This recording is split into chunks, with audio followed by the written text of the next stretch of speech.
ایک عمل ہے بہت طاقتور اور بہت زبردست عمل ہے، پوری دنیا کو اس عمل سے بہت فائدہ پہنچا ہے کہ 2 رکعت نماز نفل پڑھ کے 3 بار سورۃ یاسین پڑھے، اور جو اللہ سے مانگے اللہ عطا کرتا ہے۔ سوچیں، ساری دنیا کی نوافل جتنے بھی ہیں ایک فرض تو فرض کے سجدے کا مقابلہ نہیں کر سکتے۔ ساری دنیا کی نوافل فرض تو فرض ایک سجدے کا مقابلہ نہیں کر سکتے۔ اب فرض نماز پڑھی، اور فرض نماز پڑھنے کے بعد سورۃ یاسین 3 بار نہیں پڑھی، سینکڑوں بار پڑھی۔ پھر آپ نے نہیں پڑھی، اس وقت آن لائن پوری دنیا میں کتنے بے شمار لوگ ہیں جو تسبیح خانے کے ان اوقات کے مطابق انہوں نے اپنے آپ کو فارغ کیا ہے، خالی کیا ہے، اور سورۃ یاسین لے کر بیٹھے ہیں۔ انہوں نے بھی پڑھی 3 بار سورۃ یاسین، آپ نے بھی پڑھی، اور آپ کے علاوہ پوری دنیا کے کتنے بے شمار لوگوں نے پڑھی۔ کسی نے درد سے، کسی نے غم سے، کسی نے جذبے سے، کسی نے آنسو بہاتے ہوئے، کسی نے اللہ سے باتیں کرتے ہوئے، کسی نے درد اور وجدان کی کیفیت سے۔ یہ لمحہ قبولیت کا ہے، یہ لمحہ قبولیت کا ہے، اور اس لمحے دعائیں قبول ہوتی ہیں، فریادیں پوری ہوتی ہیں، آسیں امیدیں بر آتی ہیں۔ یہ بہت قبولیت کا لمحہ ہے، اور یہ بہت مقبولیت کا لمحہ ہے۔ جس عمل کی بات سورۃ یاسین پڑھی جائے، انفرادی پڑھنے سے 3 بار تو فائدہ ہوتا ہے۔ جس کو بھی میں نے یہ عمل بتایا، اس کو بہت فائدہ ہوا، اس کو بہت نفع ہوا۔ سوچیں، اجتماعی بیٹھ کے جب پڑھیں گے اس میں کتنا فائدہ ہوگا، اور اس فائدے پہ یقین ہو کہ جو کچھ ہوا ہے یہ فائدہ 100% ہے، اس میں کوئی شک نہیں ہے، اس پہ 100% یقین ہو، اس پہ 100% یقین ہو۔ عمل ہوا اور عمل پہ یقین نہ ہوا، عمل کی تاثیر ختم ہو جاتی ہے۔ عمل ہوا اور عمل کے اوپر اعتماد نہ ہوا، عمل کا فائدہ ہواؤں میں تحلیل ہو جاتا ہے، اور عمل کیا اور اس پہ شک ہوا، وہ شک عمل کی طاقت کو ختم کر دیتا ہے۔ اس پہ 100% یقین ہو۔ اتنے سارے لوگوں نے بیٹھ کے پڑھا اور یقین سے پڑھا۔ اور ایک بات اور ہے، اگر آپ سورۃ یاسین پوری نہیں پڑھ سکے، سورۃ یاسین بعض اوقات بعض بندے اٹک کے پڑھتے ہیں، اور دعا کا وقت ہو گیا، آپ چاہے بعد میں اس کو پوری کریں لیکن پوری ضرور کریں، میری طرف دیکھتے رہیں، پورا کریں لیکن اس سورت کو پورا ضرور کریں۔ اب سوچنا یہ ہے کہ اتنے طاقتور عمل میں نے دعا کون سی مانگنی؟ ایک تو پہلے یقین ہے انشاءاللہ کہ میری دعائیں قبول ہیں۔ اچھا، قبولیت کی وجہ سحری کا وقت، تہجد کا وقت، ایک۔ دوسرا قبولیت کی وجہ ایک مجمع کا اللہ کے لیے جمع ہو جانا۔ فرمایا جہاں 40 پردیسی، 40 مسافر صرف اللہ کی رضا کے لیے جمع ہو کے دعا مانگے، اللہ ان کی دعاؤں کو رد نہیں کرتا۔ آپ میں سے تو 90% مجمع تو پردیشیوں کا ہے، 90% مجمع۔ اور قبولیت کی تیسری وجہ یہ ہے کہ آپ نے فرض نماز پڑھی، اور فرمایا فرض نماز کے بعد دعائیں قبول ہوتی، فرض نماز کے بعد دعائیں قبول ہوتی۔ اب قبولیت کی پہلی وجہ کیا ہے؟ سحری کا وقت، سحری کا وقت، فجر سے پہلے کا وقت دعائیں قبول ہوتی ہیں۔ دوسری وجہ فجر کا وقت، فرض نماز کے بعد دعائیں قبول ہوتی ہیں۔ اور تیسری وجہ مسافروں کا مجمع، اور چوتھی وجہ رمضان کے اللہ جل شانہ نے فرشتوں کو حکم فرمایا، فرشتوں ساری عبادات چھوڑ دو اور میرے روزے داروں کی دعاؤں پہ آمین کہو۔ ساری عبادات چھوڑ دو اور میرے روزے داروں کی دعاؤں پہ آمین کہو۔ ایک چوتھی وجہ ہو گئی کہ فرشتوں نے آپ کی دعاؤں پہ آمین کہا۔ اور پانچویں وجہ مل کے سورۃ یاسین پڑھ، مل کے سورۃ یاسین۔ فرمایا سورۃ یاسین ہر تنگی سے نکالتی ہے، ہر مشکل سے نکالتی ہے، ہر ناکامی کا علاج ہے، ہر پریشانی کا علاج ہے، اور ہر ناممکن کا علاج ہے۔ اور فرمایا سورۃ یاسین مردوں کو بھی نفع دیتی ہے اور زندوں کو بھی نفع دیتی ہے۔ سورۃ یاسین جو نزع کی سکرات کی حالت میں ہو اس کو بھی نفع دیتی ہے، اور سورۃ یاسین اس بندے کی جو کسی تکلیف کی نزع میں، قرضے کی نزع میں اور بیماری کی سکرات میں ہو اس کو بھی نفع دیتی ہے۔ قبولیت کے اوقات، قبولیت کے لمحات، اور اس میں بیٹھ کے اللہ سے مانگنا۔ اب مانگنا کیا ہے؟ یہ تو یقین ہو گیا کہ انشاءاللہ ہماری آج کی یہ محفل، آج کا یہ بیٹھنا، آج کا یہ پڑھنا اور آج کا اللہ کی بارگاہ میں یہ حاضری دینا 100% انشاءاللہ قبول ہے، یقین کامل ہے۔ پھر مانگیں کیا؟ سوچنا، جب سخاوت کی، سخی کی سخاوت موجوں پہ ہو، عروج پہ ہو، پھر مانگیں کیا؟ یہ سب سے اہم چیز ہے۔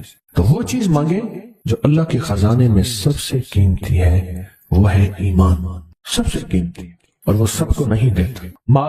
مال سب کو دیتا ہے، اپنے نہ ماننے والوں کو بھی اور اپنے ماننے والوں کو بھی، اپنے دوستوں کو بھی، بلکہ اپنے دشمنوں کو زیادہ دیتا ہے، زیادہ دیتا ہے۔ مال اپنے دشمنوں کو زیادہ دیتا ہے اور بعض اوقات اپنے دوستوں کو بھی زیادہ دیتا ہے، جیسے انبیاء میں سے حضرت سلیمان، حضرت داؤد، حضرت یوسف علیہ السلام، جیسے صحابہ میں حضرت عثمان غنی، عبد الرحمن بن عوف اور بے شمار صحابہ، اولیاء میں سے حضرت پیران پیر شیخ عبد القادر جیلانی اور بڑی بڑی ہستیاں۔ اللہ اس لیے دیتا ہے کہ یہ مومن یہ نہ سمجھے، تو سب سے پہلی چیز جو اللہ سے مانگنی ہے وہ ایمان مانگنا ہے۔ ساری دنیا مل گئی، سارا مال مل گیا، ساری حکومتیں اور ساری چیزیں ملی، ایمان نہ ملا تو ہم گھاٹے میں رہ گئے، ہمارا سودا گھاٹے کا سودا تھا۔ ایمان نہ ملا، ایمان نہ ملا۔ اللہ سے سب سے پہلے ایمان مانگنا۔ جو بندہ ساری عمر جو چیز مانگتا ہے، غور سے دیکھنا، غور سے سمجھنا، ساری عمر جو چیز مانگتا ہے، جو بندہ ساری عمر جو چیز مانگتا ہے، ساری عمر جو چیز مانگتا ہے، جو بندہ ساری عمر جو چیز مانگتا ہے، اگر نہ ملی، اللہ سچی طلب کی بنیاد پہ آخری وقت میں وہ چیز عطا فرماتا ہے۔ کہ جو شخص یہ چاہتا ہے اللہ میری نسلوں کے لیے رزق کے دروازے کھلے رکھ، رزق کے روحانی اور رزق کے جسمانی، اللہ میری نسلوں کے لیے دنیا کی مہنگائیاں، حالات، کرائسس، ناکامیاں اور پتہ نہیں آگے مہنگائیوں کی صورتحال کیا ہوگی، لیکن اللہ مجھ سے اور میری نسلوں سے رزق نہ چھین، تو فرمایا اس شخص کو کہے کہ سورۃ فاتحہ پڑھ، اور سورۃ فاتحہ کو ایک بار پڑھ، اور جب پہنچ ایاک نعبد و ایاک نستعین، اس کو 40 منٹ ایسے وجدان، ایسے درد، ایسی کیفیت کہ کوئی دنیا کا کوئی فرد مجھے یاد نہ رہے سوائے اس کی ذات کریمی کے، اور اس کو دوہرا دوہرا دوہرا دوہرا، اس کو دوہرا، اور کہا کہ میں نے وہ پڑھنا شروع کر دیا، میں نے پڑھنا شروع کر دیا۔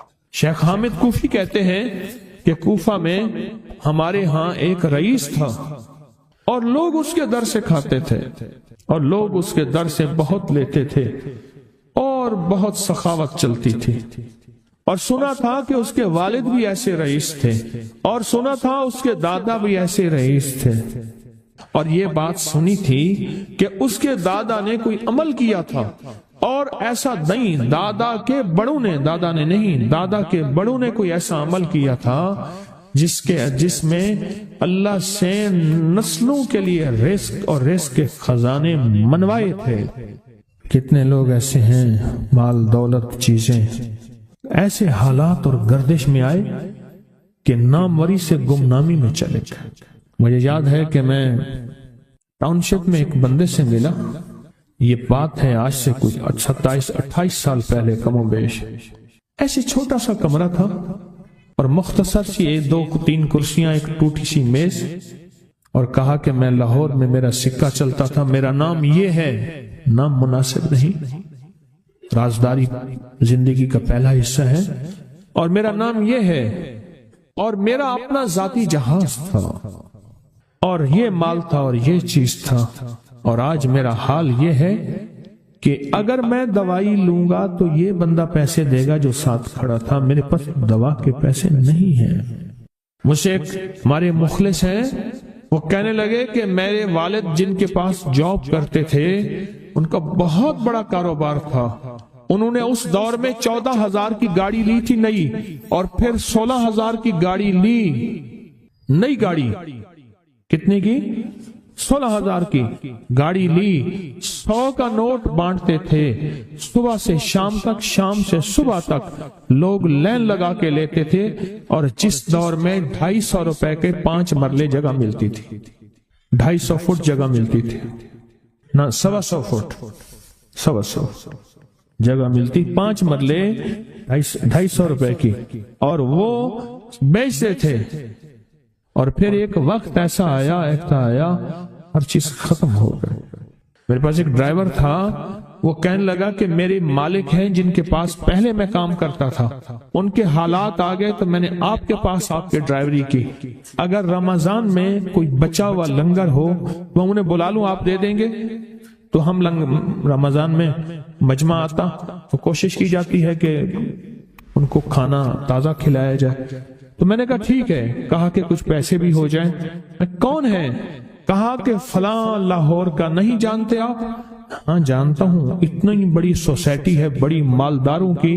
کہا یہ 28 مربع جگہ انہی کی تھی، اور آج سے 40 سال پہلے انہوں نے یہ جگہ بیچی تھی اور اتنے کروڑوں میں اتنے میں بیچی تھی۔ اب وہ ایک چھوٹے سے مکان میں رہتے ہیں، سب کچھ ختم ہو گیا ہے، سب کچھ ختم ہو گیا ہے، اور ان کے گھر کھانا نہیں ہوتا، اور آپ اگر کھانا دیں گے تو ان کے گھر میں 2-3 وقت اچھا گزر جائے گا۔ میں اپنی نسلوں کے لیے تمنگری منوا لے، اپنی نسلوں کے لیے رزق منوا لے، اپنی نسلوں کے لیے وسعت منوا لے۔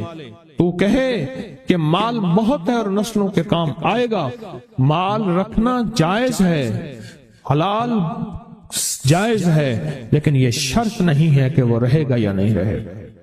یہ میری ساتھ چوک ہے، یہاں کرتبہ چوک، یہاں 2 پلازے مجھے ایک بندے نے بتائے، اب اس کے نہیں ہیں، کہا یہ اور یہ اس بندے کا ہے، فلاں نام کے بندے کا، اور اس کا آج کچھ نہیں رہا۔ اب وہ جس کسائی سے گلبرگ میں ہے، یہاں لاہور میں، جس سے بہت من و گوشت آتا تھا اور بڑے بڑے رئیس دعوتیں پکتی تھی، چپ کر کے جاتا ہے اور وہ کچھ پیسے اس کی مٹھی میں ڈال دیتے ہیں اور وہ اس سے زندگی کا گزر بسر ہوتا ہے۔ میں یہاں لاہور میں فیروز پور روڈ پہ ایک جگہ گیا تو انہوں نے وہ جگہ پہ کھڑے ہو کے دکھایا، وہ سامنے جو بنگلہ ہے، میں نے کہا وہ تو محل ہے، کہہ رہے یہ اس بندے کا ہے، اب ایک کمرہ اس کو ہم نے دیا ہوا ہے، اور وہ بنگلہ وہ محل وہاں وہ کھڑکی اس طرف کی بند رکھتا ہے کہ میری نظر اس پہ نہ پڑے، وہ سب کچھ اس سے چھن گیا ہے۔ سنیں، یاد رکھیں، جو اللہ کے خزانوں سے ملتا ہے وہ تیری جیب سے جا نہیں سکتا، وہ دنیا کی جیبوں اور مالوں سے جو ملتا ہے وہ تیری جیب میں رہ نہیں سکتا۔ یہ جو عمل ہے نا، نسلوں کے لیے رزق منوانا، برکت منوانا، نسلوں کے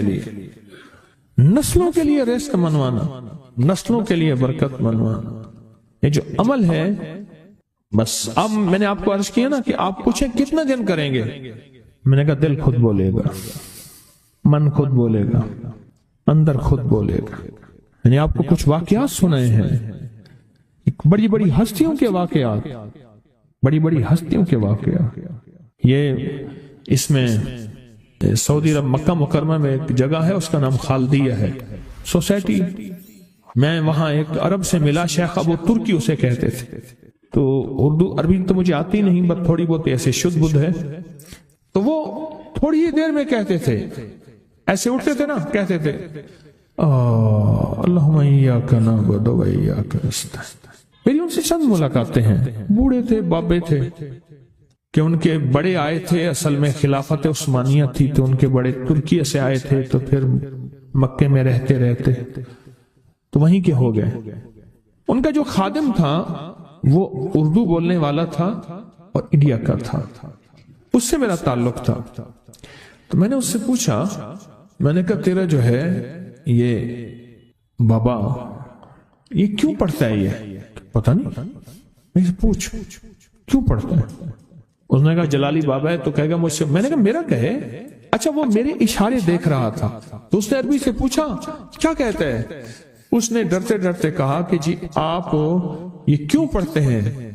تو بڑا خوش ہو گیا، کہنے لگا پہلا بندہ ہے جس نے مجھ سے پوچھا، آج تک کسی نے پوچھا نہیں، پہلا بندہ ہے جس نے مجھے یہ پوچھا ہے۔